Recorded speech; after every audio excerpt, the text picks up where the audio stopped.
ونستعينك ونستهديك ونستغفرك ونعوذ بالله تعالى من شرور انفسنا ومن سيئات اعمالنا.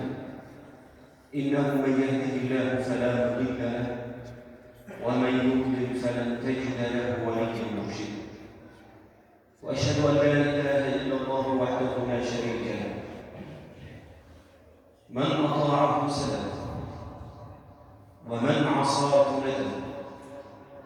أولم يكفي بربك أنه على كل شيء شهيد. سبحانك رب. وأشهد أن سيدنا ونبينا وحبيبنا وعظيمنا محمد رسول الله صلى الله عليه وسلم خير من أعطى لهذا الشهر حقه فصامه على أكمل وجه.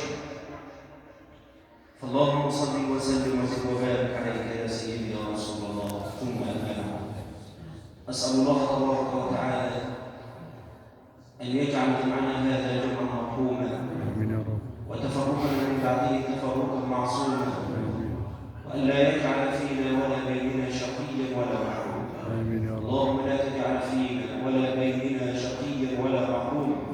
اللهم ارحم موتانا وموتاكم وموتى المسلمين، واشف يا ربنا مرضانا ومرضاكم ومرضى المسلمين، وانصرنا على من عادانا إنك يا ربنا على ما تشاء.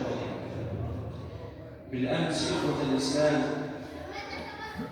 كنا قد تواصلنا مع رمضان على أنه على 3 مراتب، أي على 3 أنواع.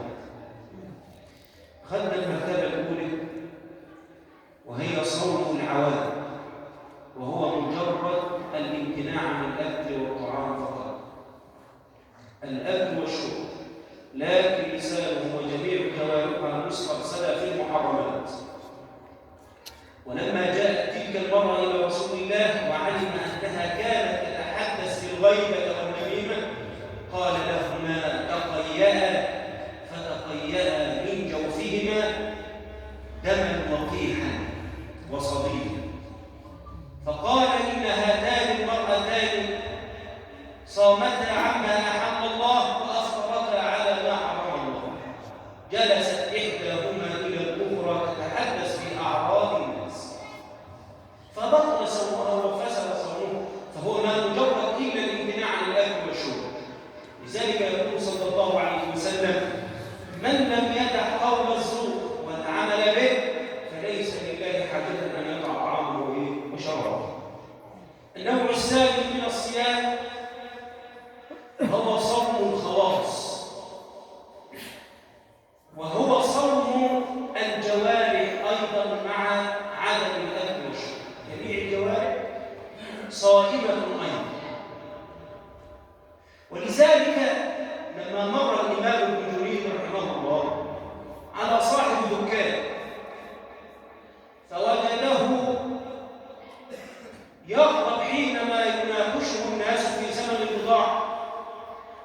الناس لو ناقشوه في ثمن البضاعة 10 لو لم 5 يغضب غضبا شديدا ويتنافر من الناس وهو في نهار رمضان. فقال له: يا هذا أصائم أنت؟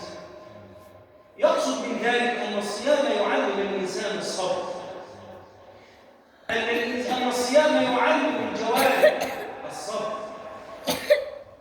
فقال: أصائم أنت؟ قال له: نعم صائم والحمد لله. قال: إن صيامك يحتاج إلى صيام.